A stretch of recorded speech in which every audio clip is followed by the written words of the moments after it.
The smell of sawdust and old oil is the closest thing I have to peace these days.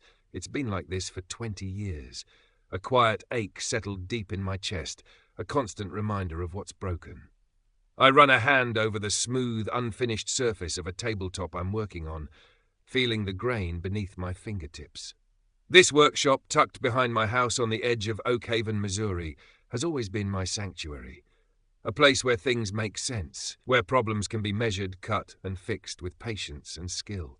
But some things I've learned can't be fixed with a hammer and nails. Some breaks go right to the soul. I'm Elias Thorne, 62 years old, a carpenter by trade, built this business piece by piece, just like I build furniture. Honest work, honest living. That's what I always believed in. What you see is what you get. Solid wood, solid joints, no hidden flaws. Except, it turns out, in my own life. For 2 decades, my oldest son Leo has been a ghost. Not dead, but gone. Physically gone from my home, emotionally gone from my life. He left the night of a fight, a terrible screaming match that ripped through our quiet house like a tornado. He was 18 then, on the cusp of adulthood, and the boy I thought I knew vanished, replaced by a stranger spitting venom. He called me things I'd never heard, blamed me for things I didn't understand. And in a moment of white-hot shock and fury, I reacted. A single, open-handed slap that I've replayed in my mind 1,000,000 times since. It was the only time I've ever struck one of my children. The regret was immediate, a cold wave washing over the heat of anger. He flinched away, eyes wide and wet, and then he was gone. Out the door, into the night, eventually to his Aunt Carol's place across state. Clara, my wife of 35 years, was there that night. She tried to intervene, then stood by, shaken. Afterwards, she told me it was just teenage rebellion, amplified. That Leo had been struggling, acting out, that my strictness had pushed him too far. She painted a picture of a typical father-son clash gone wrong, exacerbated by my reaction. And because I was reeling, because I felt a crushing weight of guilt over that slap, because I didn't understand Leo's accusations about our marriage being a sham or lies, I let myself believe her. It fit the narrative of a defiant teenager and an overwhelmed father. It was easier than digging deeper into the raw, ugly words Leo had thrown at us. So, for 20 years, I carried that guilt. I sent birthday cards, Christmas gifts, money for college tuition, always hoping for a response, a sign he wanted to talk. I'd leave voicemails, send texts, brief, awkward attempts to bridge the chasm. His replies were sparse, polite acknowledgements, or sometimes just silence.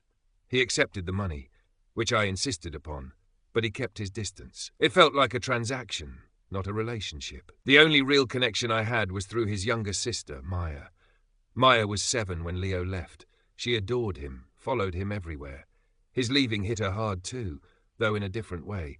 She didn't understand the fight, the anger. As she grew up, she became my confidant, the one person I could talk to about the ache in my chest, the son who was lost to me. She stayed in touch with Leo, phone calls, texts, eventually social media. Their bond, thankfully, remained unbroken. She'd give me updates. He was doing well in college, studying engineering, just like I'd hoped he might. He was working, doing okay. Small pieces of a life I wasn't part of. Clara rarely spoke of Leo. When I brought him up, the conversation would quickly become strained. She'd sigh, say he was stubborn, that he needed to reach out when he was ready. It felt like she had moved on, accepted his absence in a way I never could.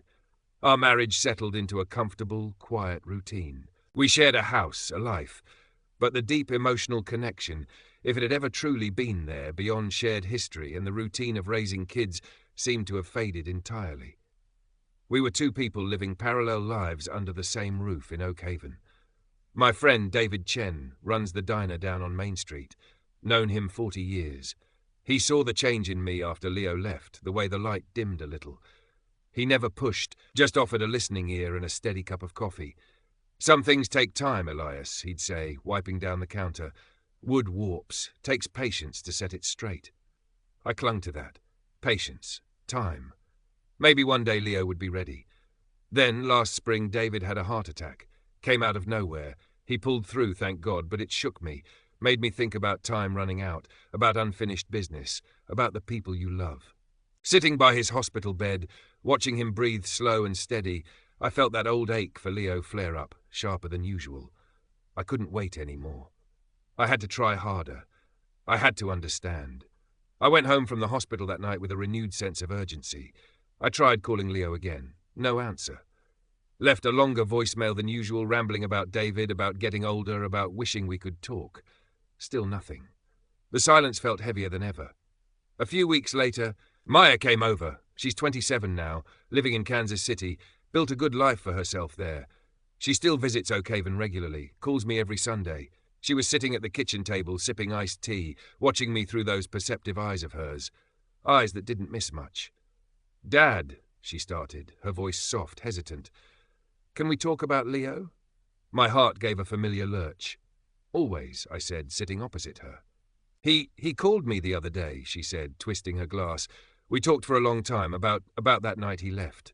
I nodded, bracing myself. The memory of that night, the anger, the slap, it was still a raw wound. "Yeah." "It was bad. I regret how I handled it, losing my temper like that." Maya looked up, her brow furrowed. "He regrets it too, Dad. He regrets what he said. But he also told me something else. Something Mom told him that night. Something about why he was so angry, why he said those things." My gut tightened. What did she tell him? Maya hesitated, her gaze flicking towards the living room where Clara was watching TV. She lowered her voice. She told him you guys had an open marriage, that you were seeing other people when you traveled for work.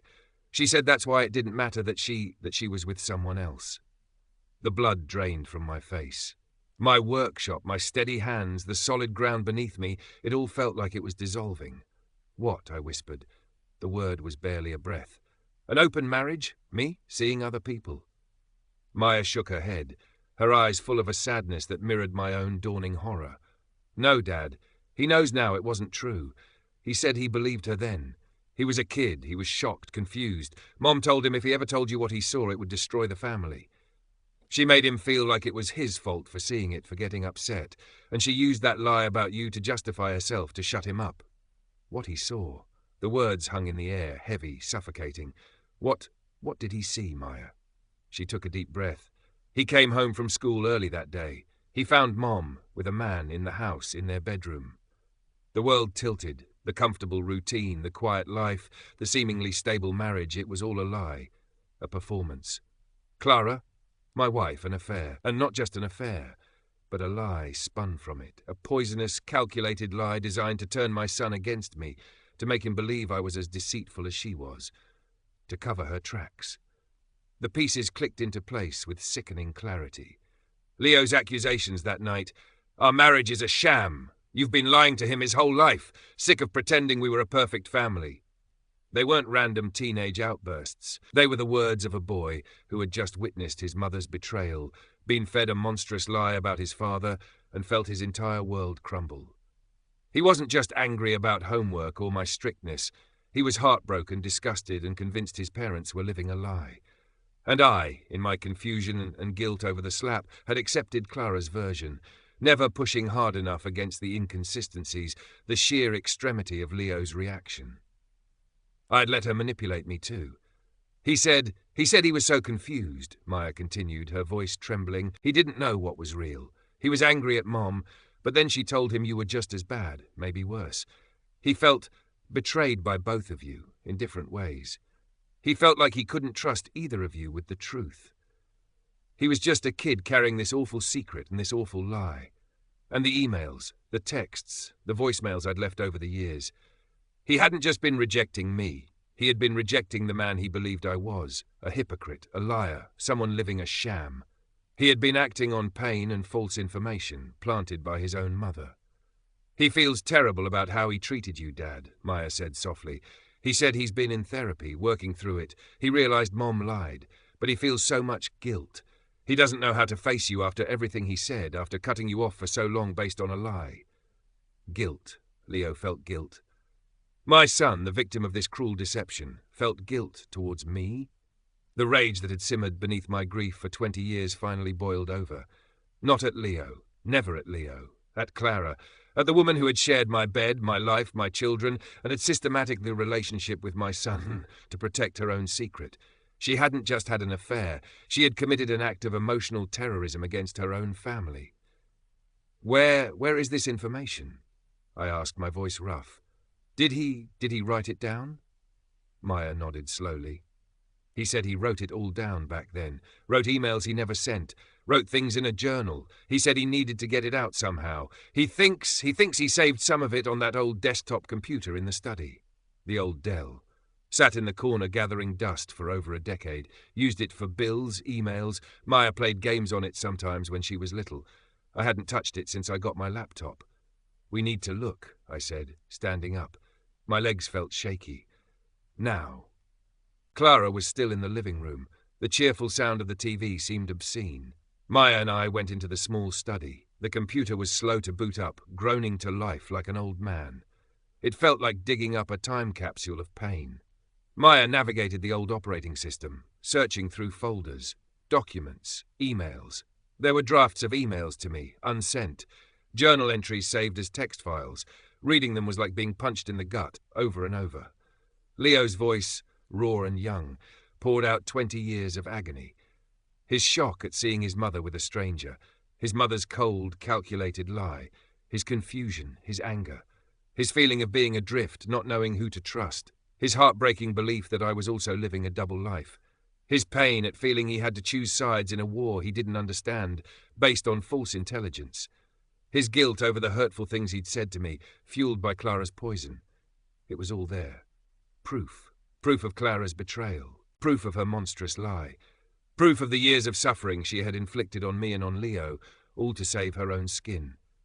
She had let me believe I had driven my son away through anger in a single, regretted action, when the truth was she had actively alienated him from me with a lie born of her own guilt and selfishness. She had stood by, silent, for 20 years, watching me grieve a relationship she had deliberately destroyed. The rage was cold now, sharp and clear. There was no room for doubt, no room for Clara's gaslighting. The evidence was undeniable. The years of pain had a name, and it was Clara. I printed the emails, the journal entries, the old printer whirred to life, spitting out pages that documented 2 decades of a mother's calculated cruelty.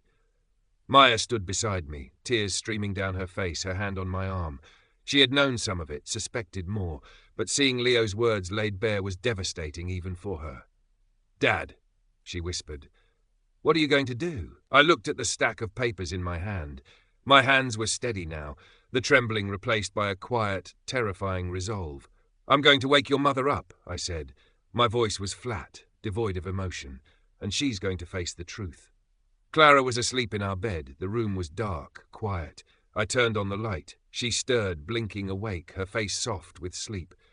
"Elias, what is it? What's wrong?" she mumbled, pushing herself up. I stood at the foot of the bed, the printed pages in my hand.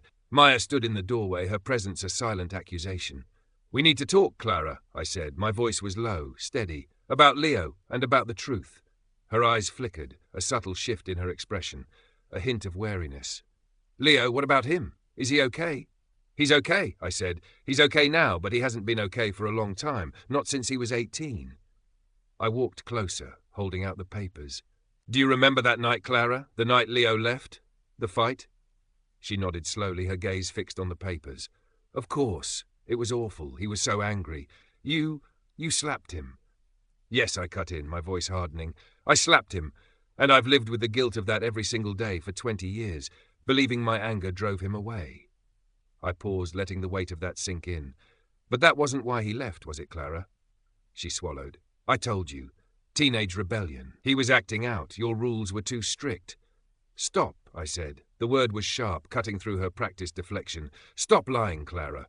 Her eyes widened slightly. "Lying? I'm not lying. Why would you say that?" She attempted her usual tactic, sounding wounded, wronged. I held up the papers.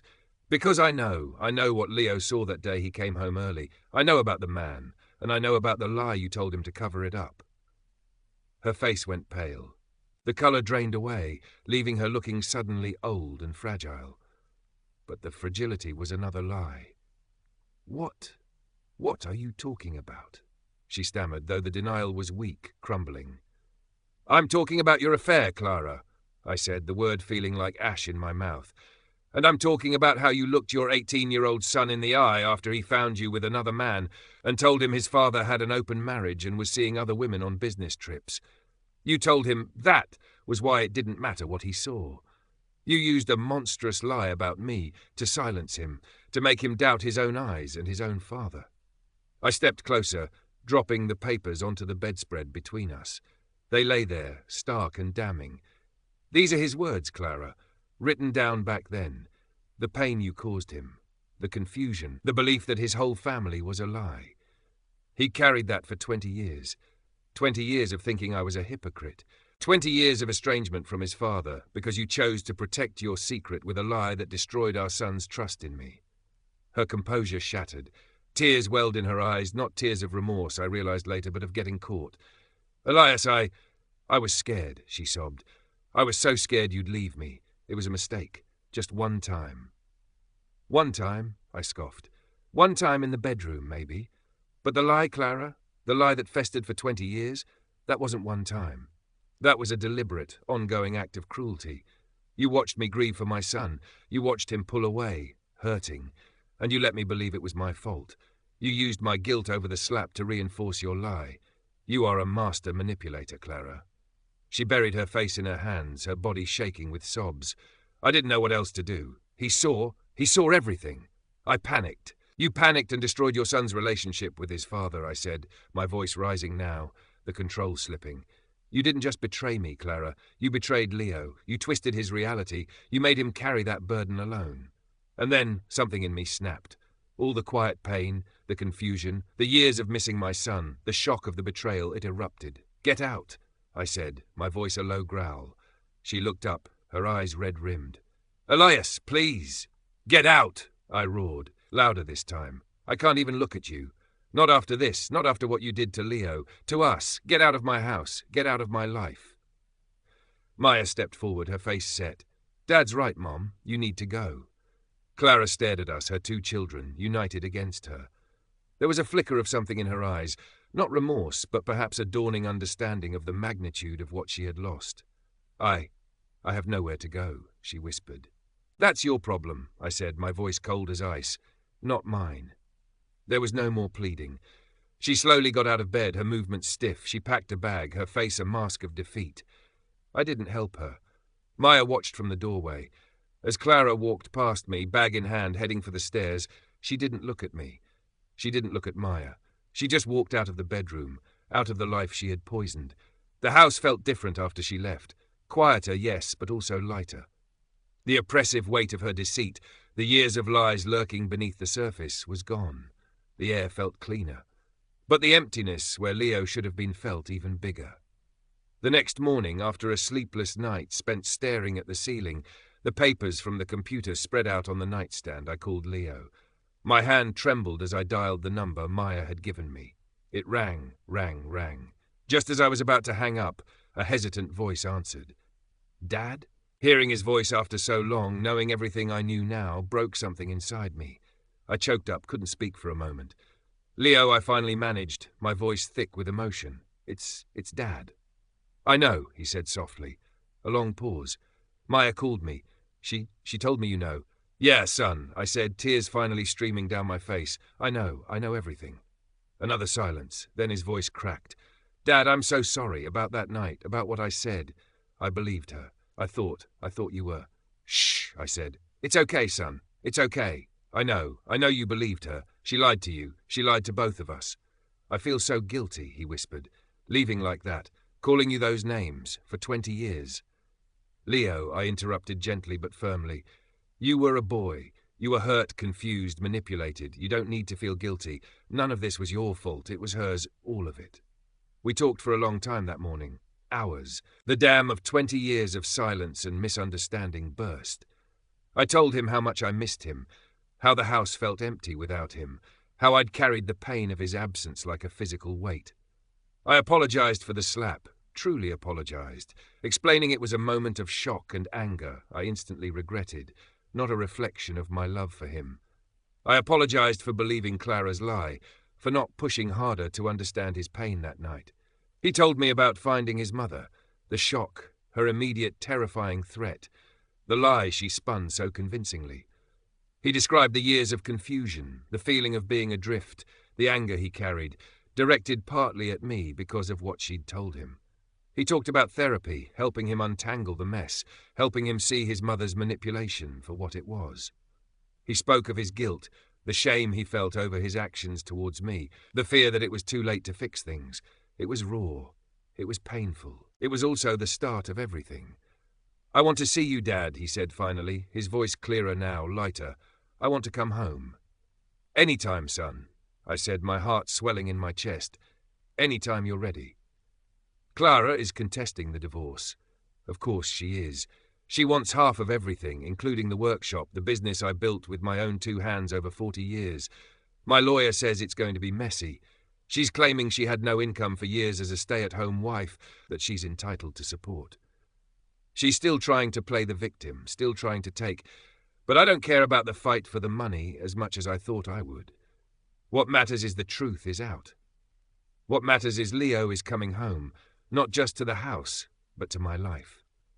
Maya has been incredible. She's angry at Clara, refuses to speak to her, but she's been my rock. She was the bridge to Leo, the one who kept a flicker of connection alive. She's here with me now, helping me navigate the legal mess, just being present. Leo and I talk every day now. Phone calls, texts. We're starting slow, sharing small things, then bigger things. We're planning his first visit back to Oak Haven. It won't be easy. 20 years is a long time to lose. There's a lot of ground to cover, a lot of unspoken pain to acknowledge. It's like rebuilding a structure from a damaged foundation. You have to go slow, test every joint, make sure it's strong this time. But we're doing it. Brick by brick, conversation by conversation. I've started seeing someone, a therapist. David recommended it. Says it's good to talk to someone who isn't involved. He's right. I'm processing the betrayal, the anger, the years of misplaced guilt. Learning to forgive myself for that slap, even though I know Leo has already forgiven me. Learning to accept that I wasn't entirely to blame, that I was also a victim of Clara's lies, even if my actions weren't perfect. The workshop feels different now, too. It's still my sanctuary, but the quiet ache has been replaced by a different kind of feeling. There's still sadness for the lost time, for the pain Leo endured. But there's also hope, a tangible, solid hope, like the grain of good oak. I'm working on a chest now, something sturdy, built to last. Maybe a symbol of rebuilding, of holding precious things safe inside. Clara is gone. She's living with her sister in another town, apparently. I see her lawyer. I talk to my lawyer. It's a process. A legal battle to end a marriage that was already dead, hollowed out by lies years ago. She took so much. But she didn't take everything. She didn't take Maya's love. She didn't take Leo's eventual forgiveness. And she didn't take my capacity to rebuild, to find peace, to finally have my son back. It's not a perfect ending. There are scars. There's a lifetime of memories, good and bad, that are now tainted by the knowledge of the hidden truth. But there's also a future where honesty is the only foundation, a future where I can finally be the father Leo deserves, the father I always thought I was, before lies tore us apart. I sand the wood, the fine dust coating my hands. It's honest work, cleaning up the mess, rebuilding, piece by piece. It's a long road, but for the first time in 20 years, I'm walking it with my eyes open, and soon, I hope, with my son walking beside me. The first time Leo came back to Oak Haven was for Thanksgiving. It felt surreal. Picking him up at the small regional airport, seeing him walk towards me, a grown man now, taller than me, with a beard. The 18-year-old ghost replaced by a living, breathing person. We hugged awkwardly at first, then tighter. It wasn't just a hug, it was 2 decades of pain, regret, and love crashing together. Driving back into Oak Haven felt like driving into a memory. He pointed out places. The old diner where he used to sneak fries with Maya, the park where he learned to ride his bike, the street where his best friend lived. These were shared landmarks, anchors to a past that had been fractured but wasn't entirely lost. Maya was already at the house, buzzing with nervous energy. Seeing them together again, Leo and Maya, their easy bond still there despite the years, was another piece of healing I didn't know I needed. They teased each other, reminisced about childhood antics. It was a reminder of the good things Clara hadn't managed to destroy. Thanksgiving dinner was quiet, not silent, but careful. We talked about college, about his job, about my work, about Maya's life in the city. We avoided the elephant in the room, the 20 years of silence and the reason for it. It felt too big, too heavy for a holiday meal. Later that evening, after Maya had gone to bed, Leo and I sat by the fireplace in the living room. The same room where that terrible fight had happened.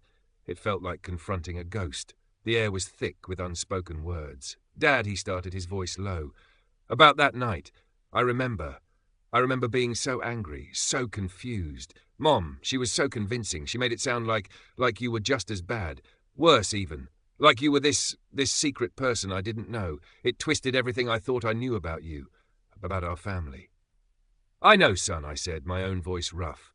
"Reading your emails, it was like seeing that night through your eyes, seeing the impossible position she put you in.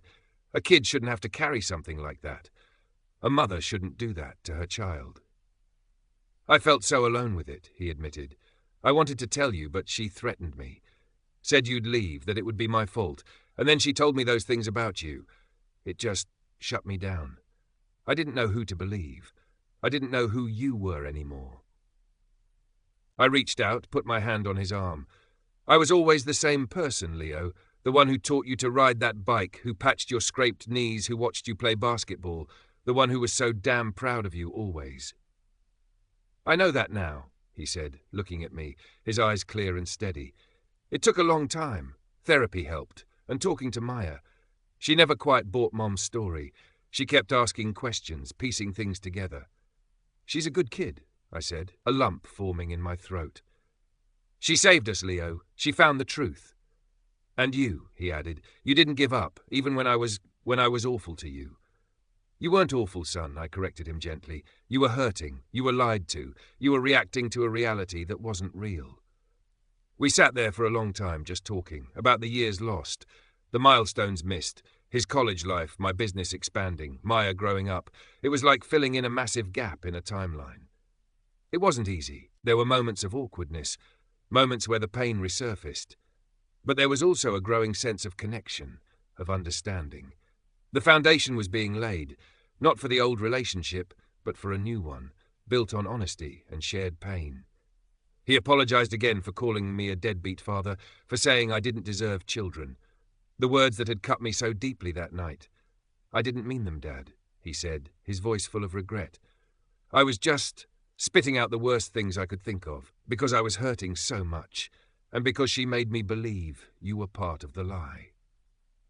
"I know, son," I said. "I know." And for the first time the sting of those words lessened. I finally understood where they came from. He stayed for a few days. We went to the workshop. I showed him what I was working on. He ran his hand over the wood, just like I do. He asked questions about the trade. He even helped me sand a few pieces. It felt normal, a glimpse of the life we should have had. The divorce proceedings are moving forward, slowly. Clara is fighting tooth and nail over the assets. Her lawyer is aggressive. Mine is steady. It's a reminder that even now, exposed and facing the consequences, Clara is still driven by greed and a desire to control. She's trying to paint me as the unreasonable one, the one who ended a long marriage over a single mistake. She conveniently leaves out the 20 years of lies and the destruction she wrought on her own children. But the legal battle feels distant compared to the real work happening, the rebuilding with Leo. He's back at his job now, but we talk almost every night. He's planning another visit soon. He wants to come back for a longer stretch, maybe help me in the workshop. The idea fills me with a quiet joy I haven't felt in years. I'm still seeing the therapist. It's helping me process the deep-seated anger and the lingering sadness, helping me understand how I allowed myself to be so blind, so easily convinced by Clara's lies, partly because of my own guilt, partly because I didn't want to believe the truth about the woman I married. It's a lot to unpack. Years of living in a reality that wasn't real. Maya is doing great. She's proud of Leo and me, proud of the steps we're taking. She's come to terms with her mother's deceit in her own way. She's focused on her own future, but she's always there for us. She jokes that she's the family therapist now, but I know she means it. She's the glue. David Chen is back at the diner, flipping pancakes, pouring coffee. He's doing better. I stop by for coffee most mornings. We talk about the weather, about town politics, about the Chiefs. Sometimes, when the diner is quiet, he'll ask about Leo. I tell him things are getting better. He just nods, a small, knowing smile on his face. Good, he'll say. Good work, Elias. It is work. Hard work. Rebuilding trust. Bridging a 20-year gap. Forgiving, or learning to live with the unforgivable. But it's the most important work I'll ever do. Winter settled over Oakhaven. The trees outside my workshop window stood bare, their branches etched against the cold sky. Inside, the air was warm, filled with the scent of wood smoke from the stove and the comforting aroma of pine and oak. I was working on a large project, a custom bookshelf for the town library. It was intricate, requiring precision and patience. Just like my life these days. Leo came back for a long weekend in February. The awkwardness from Thanksgiving had lessened. It felt easier, more natural. He spent hours in the workshop with me. He wasn't just helping, he was learning. I showed him how to measure twice, cut once, how to choose the right wood for the job, how to sand until the surface felt like glass. He was a natural, his hands steady, his mind sharp. We didn't talk constantly, but the silence between us was comfortable, filled with the rhythmic scrape of sandpaper, the hum of the dust collector. One afternoon we were taking a break, sitting on sawhorse stools, sipping coffee. He looked around the workshop at the tools lined up neatly on the wall, the stacks of lumber, the projects in various stages of completion. This place, he said, gesturing around, it always felt solid to me, even when everything else felt like it was falling apart. It is solid, I said, built it that way. She hated it, you know, he said, surprising me. Mom, she always said you spent too much time out here, said you cared more about your wood than about her. I hadn't realized the depth of her resentment. This is where I make my living, Leo, where I build things. It's part of who I am. I know, he said. That's what I liked about it. It was real, tangible, unlike other things. He trailed off, the unspoken weight of her lies hanging in the air for a moment. She confessed something else to me that night, Dad, he said, his voice quiet. When I found her, before she told me the lie about you, she said she wasn't happy. Said she felt trapped in Oakhaven, trapped in her life, like she'd settled that the man, he made her feel exciting again. It was a glimpse into Clara's world, a world I had apparently been blind to. Not that it excused anything, not by a long shot, but it added a layer of, well, not understanding, but maybe context, a desperate, selfish attempt to escape a life she felt suffocated by, regardless of the cost to others. That doesn't make it okay, I said, stating the obvious. No, he agreed immediately. It doesn't. Nothing makes the lie okay. Nothing makes what she did to us okay. He paused. I think a part of her resented how close we were when I was little, before Maya, when you were home so much. She didn't have that with me. Maybe she didn't know how, and maybe she didn't want to. That resonated with what I'd seen, the way she struggled to connect with him, her clear favoritism towards Maya. It was a chilling thought. A mother who didn't bond with her own child, whose resentment festered into something destructive. She told me she never liked you, Leo, I said, the words feeling heavy on my tongue. It was the one part of her confession that had truly horrified me, the sheer coldness of it. Leo looked surprised, then a flicker of pain crossed his face. She told you that? I nodded. That night, when I confronted her, among everything else. He was silent for a moment, processing it. Wow, he finally said, a dry, humorless laugh escaping him. Okay, that explains a lot, I guess. I always felt it, like I was a disappointment, or just in the way.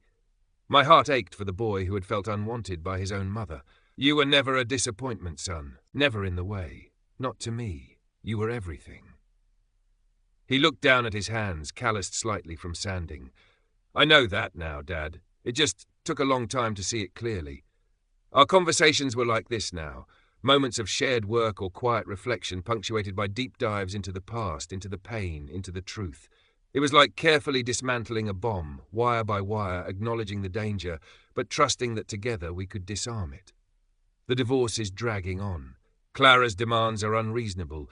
She's trying to tie up the business, freeze assets. It's a distraction, a drain on my energy and finances. My lawyer is confident we'll prevail, but it's a constant reminder of her presence, her continued attempt to inflict damage. I sometimes wonder if she even wants the money as much as she wants to make things difficult for me, to punish me for exposing her, for moving on. It feels like a final, desperate act of control from someone who has lost everything that truly mattered. Maya is helping me with the financial aspects of the divorce. She has a good head for numbers. We spend evenings going over documents, strategizing with the lawyer. She's fiercely protective of me and of the business I built. "This is yours, Dad," she said one night, tapping a stack of papers. "Every piece of wood, every tool. You earned this. She doesn't get to take it." Her support means the world. She carries her own scars from this, seeing her mother for who she really is, dealing with the loss of that idealized image. But she's strong, resilient, like good hardwood. Leo is planning to come back for the summer. He wants to work in the workshop, learn the trade properly.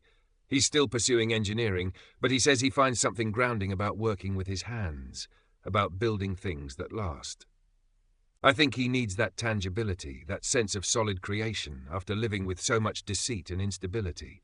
I welcome it. Having him here day in and day out will be another step in reclaiming the lost years. The legal battle is a storm outside the workshop. Inside there's a quiet, steady rhythm. The saw cuts, the plane shaves, the sander hums. I'm building things, repairing things, not just furniture, but a family. It's a slow process. There are setbacks, moments of frustration, moments where the old pain surfaces. But there's also progress, small victories, a shared laugh over a woodworking mistake, a serious conversation about the future, a simple, comfortable silence. The house still feels a little empty without Clara's presence, but it's not the aching emptiness of missing Leo anymore. It's just quiet, a different kind of quiet, a peaceful quiet, free from the tension of hidden lies. I think about forgiveness sometimes. Forgiving Clara, I don't know if I ever will. The damage is too profound, the lie too cruel, the years lost too many. But I'm learning to let go of the anger. It's a heavy weight to carry, and I've carried enough weight for one lifetime. I'm focusing on the future, on Leo, on Maya, on rebuilding what matters. The bookshelf for the library is taking shape. It's sturdy, functional, built to hold stories. Maybe that's what I'm doing too. Building a new structure to hold our stories. The true ones this time. The ones about pain, about betrayal, about loss, but also about resilience, about love, and about the long, slow, necessary work of healing. Spring arrived in Oak Haven, bringing with it the scent of damp earth and blooming honeysuckle. The workshop doors were open, letting in the fresh air. Leo was back for the summer, just as he'd planned. It felt right. Having him here. He was a quick study, learning the tools, understanding the materials. He had a good eye for detail, a steady hand. We worked side by side, the rhythm of our tasks filling the space between us. Working together provided a different kind of connection than just talking. It was collaborative, focused. We'd discuss cuts, angles, finishes. Sometimes the conversation would drift, naturally, to other things. Memories from his childhood, things he remembered about the workshop, things I remembered about him. It was a way to weave the past back into the present, not ignoring the break, but acknowledging the continuity that had been there before the storm. One afternoon we were loading a finished piece into my truck, the sun warm on our backs. Leo paused, wiping sweat from his brow. "You know, Dad," he said, "I used to think after that night that you didn't care, that you were just relieved I was gone, that Mom was right about you." My heart clenched. Hearing the echo of Clara's lie, even now, was painful. "Leo," I said, my voice firm, "that was never true, not for a second. I was heartbroken, lost. I didn't understand what happened. I blamed myself for pushing you away with my anger, but I never stopped caring, not ever." He nodded, looking out towards the fields beyond the workshop. "I know that now. It's just hard to shake those old feelings sometimes, those old beliefs she planted." "That's part of the work, son," I said, "untangling the lies, replacing them with the truth."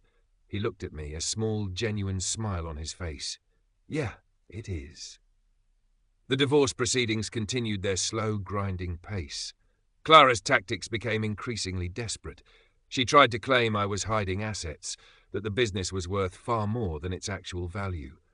She even tried to bring up the night Leo left, twisting the narrative to make it seem like I was abusive, that her actions were somehow justified by my temper. My lawyer shut that down quickly, presenting evidence of Leo's emails and Maya's testimony about what Leo saw and what Clara told him. It was ugly. Seeing her willingness to continue lying, to drag our son into the mud to save herself, solidified my resolve. There was no going back. No possibility of reconciliation, not even a civil relationship. She was a destructive force, and the only way to protect myself and my children was to sever all ties, legally and emotionally. Maya came home for a visit in July. She spent time with both of us in the workshop, laughing, sharing stories. She saw the change in Leo, the lightness that had replaced the old guardedness. She saw the change in me, the way I smiled more freely, the way the burden I'd carried for 20 years was finally lifting. One evening, after Leo had gone out with some old friends from high school, Maya and I sat on the porch swing. The cicadas were loud in the humid summer air. "You guys are doing it, Dad," she said, her voice full of warmth. "You and Leo, you're really fixing things." "It's a process," I said, "a long one." "I know," she squeezed my arm, "but you're doing the work, both of you." She paused. "It's hard to see Mom like this, though, even after everything. She calls sometimes, crying, saying she has nothing." I sighed. "She made her choices, Maya, years ago, and she kept making them. She chose to lie, she chose to hurt Leo, she chose to let me suffer. Her having nothing now is a consequence of those choices." "I know," she repeated, but there was a note of sadness in her voice. It was complicated for her. The mother who had favoured her, who she had been close to, was also the woman who had betrayed her father and brother so deeply. "You don't have to forgive her, Dad," Maya said, as if reading my mind, "or even understand her. You just have to let go of the anger, for yourself." She was right. The therapist said the same thing. Anger is a heavy anchor. It keeps you tethered to the past, to the person who hurt you. Letting go isn't about excusing their behaviour, it's about freeing yourself. Leo's summer in Oak Haven was a turning point. We didn't magically erase 20 years, but we built a new foundation. We talked about everything, the good, the bad, the ugly truth. We worked, we ate together, we just existed in the same space, comfortably. He saw my life here, the community, the workshop, the quiet rhythm of Oak Haven. He saw me, not as the figure in Clara's distorted narrative, but as the man I was. And I saw him, not as the angry, distant teenager, but as the thoughtful, resilient young man he had become, despite everything. When it was time for him to leave, heading back to the city for his job, it wasn't like the last time. There was no storm, no slammed door, no silence. There was a hug, a firm one, father and son. "I'll be back, Dad," he said, looking me in the eye. "Soon." "I know, son," I said, my voice thick with emotion. "I know." The workshop felt a little empty again after he left, but it was a different kind of empty. Not the vast, aching void of estrangement, but the temporary quiet that follows a welcome presence. The space felt full of the echoes of our conversations, the scent of the wood we'd worked on together, the memory of his laughter. The divorce is nearing its conclusion.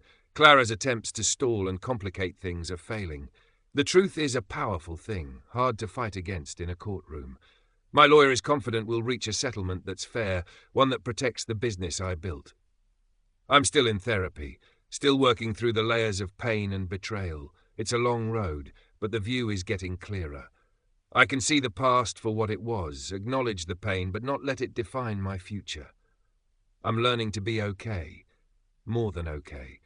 I'm learning to be happy again, a quiet, grounded happiness, like the satisfaction of a perfectly fitted joint, the smooth finish of well-sanded wood. It's not the boisterous, extroverted happiness Clara seemed to crave, but it's real. It's mine. Fall painted the trees around Oak Haven in fiery reds and oranges. The air grew crisp, carrying the scent of burning leaves. The rhythm of the workshop shifted with the seasons, the work moving indoors as the weather turned colder.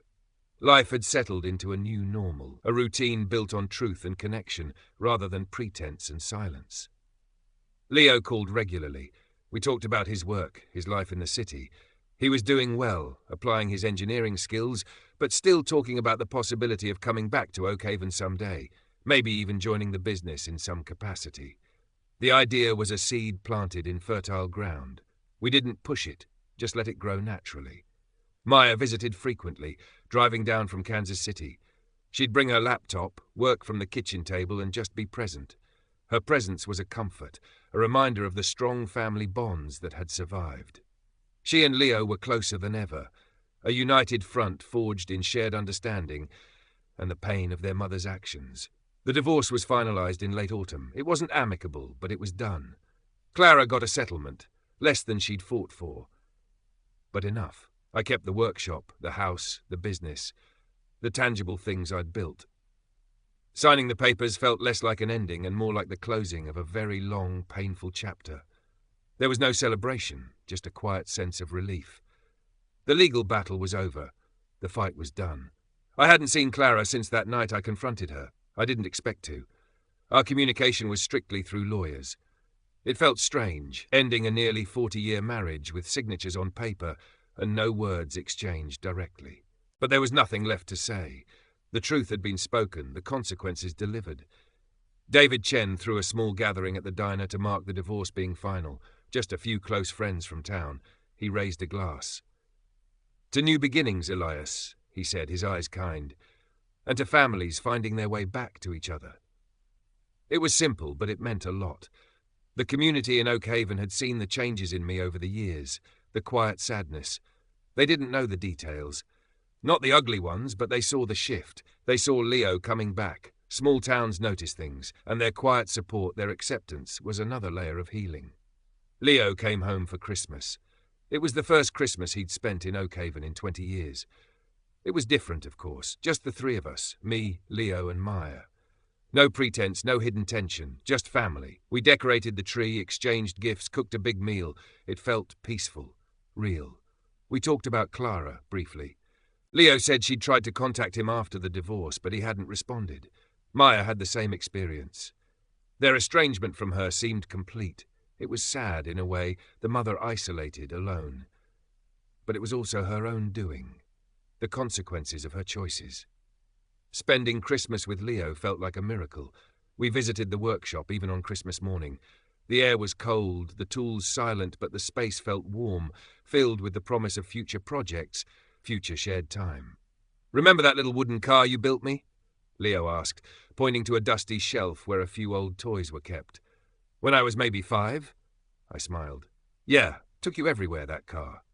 "It was my favorite," he said softly, "because you made it, because it was real." We stood there for a moment, looking at the simple wooden toy, a small, tangible piece of a time before the lies, before the pain, a reminder of the solid connection that had existed and that we were now carefully rebuilding. My therapy continued. It wasn't just about processing Clara's betrayal anymore. It was about understanding my own role in the family dynamics, the ways I had perhaps been emotionally distant or too focused on work, creating a space where Clara's resentment and deceit could flourish. Not that this excused her, but it helped me see the whole picture, my own blind spots. It was about personal growth, about becoming a better version of myself, not just for Leo and Maya, but for me. I started thinking about the future in a way I hadn't in years. Beyond the divorce, beyond the immediate work of rebuilding. What did I want? More time with my children, certainly. Maybe scaling back the business a little, finding new interests. Maybe someday finding companionship again. The thought wasn't immediate, but it was there, a possibility on the horizon. The scars from the past wouldn't disappear. The 20 years lost with Leo were gone forever. The pain of Clara's betrayal was a part of my story now. But the future felt open, full of possibility. Leo came back for Easter. We worked on a new project together, a large workbench for the workshop. It was complex, requiring both of our skills. My experience, his engineering mind, our growing bond. Building it together felt symbolic. A strong, functional structure built with care and collaboration. We talked about his idea of coming back to Oak Haven permanently. He was serious about it. Said he missed the quiet, the community, the tangibility of the work here. And he missed being close to me and Maya. It was a big decision for him, leaving the city, changing career paths. I told him I'd support him whatever he decided. But secretly my heart soared at the thought. One evening, after a long day in the workshop, we were cleaning up. Sawdust motes danced in the last rays of sunlight, filtering through the windows. Leo was sweeping, and I was putting tools away. "Dad," he said, his voice casual, but I heard the weight behind it. "About that night, when I left." I stopped, turned to face him. I know you regretted it, he continued. The slap. I saw it on your face right away. And Mom, she used it, didn't she? Made it seem like that was the reason I was leaving, like you were just this angry, violent person. She did, I confirmed. She twisted everything. Yeah, he said, leaning on the broom. Well, I want you to know. Even then, hurting and confused as I was, I knew that wasn't you. Not really. Even through the pain, I knew that moment wasn't who you were. It was a reaction to everything. He paused, looking at me directly. I forgive you for it, Dad. A long time ago. Tears pricked my eyes.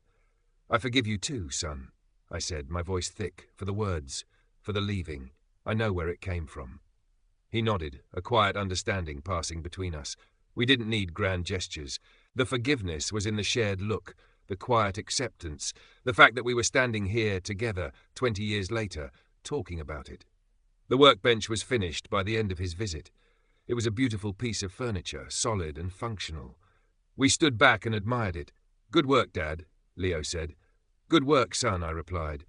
It was more than just a workbench. It was a testament to what was broken, to what was rebuilt, to the enduring strength of a bond that had been tested by lies and time, but had ultimately survived. The future stretched ahead, uncertain in some ways, but full of promise in others. The legal battles were over. The emotional battles were ongoing, but we were winning. We were a family again, albeit a smaller, different kind of family. One built on truth, resilience, and the hard-won knowledge that some things, even after being shattered, can be put back together, stronger than before. Current part characters, 4,000. Total characters, 28,000. Summer returned to Oakhaven. The workshop was alive with activity. Leo was back, not just for a visit, but for good. He'd made the decision, left his job in the city, and was officially joining the business. Elias Thorne and Son.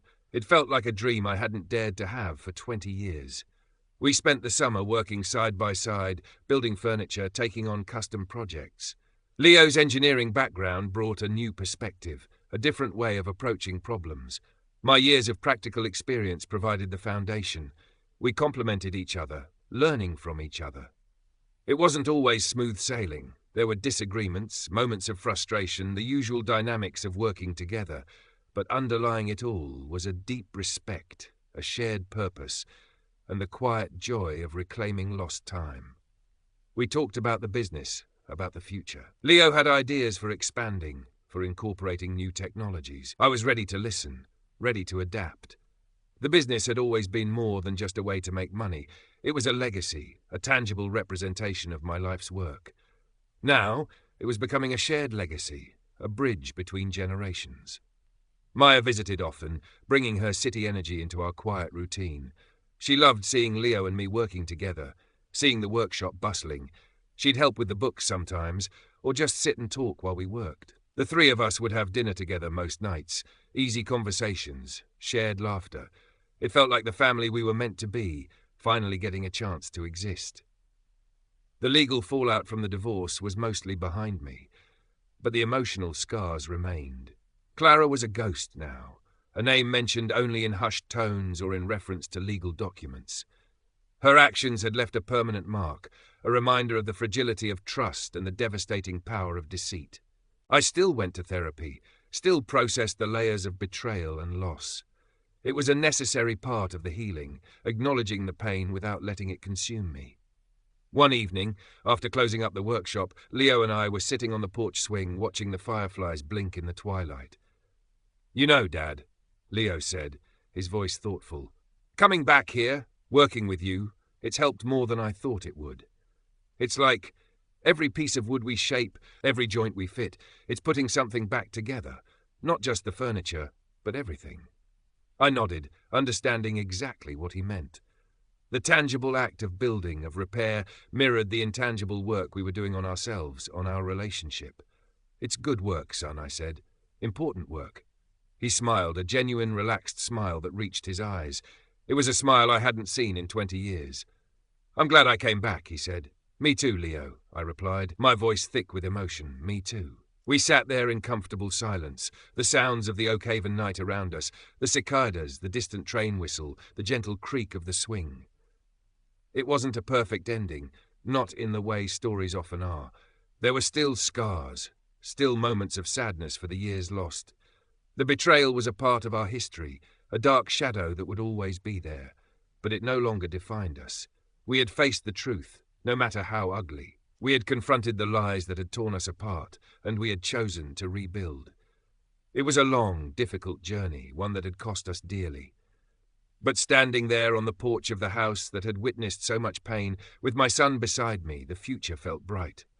Full of possibility, full of the promise of shared work, shared time, and a love that had endured even through the darkest of times. The workshop stood silent behind us, a testament to resilience, built solid, built to last. Just like the bond between a father and son, painstakingly rebuilt, piece by piece, truth by truth. The rhythm of life in Oakhaven settled into a comfortable groove. Elias Thorne and Son was more than just a name on the sign. It was a reality. Leo and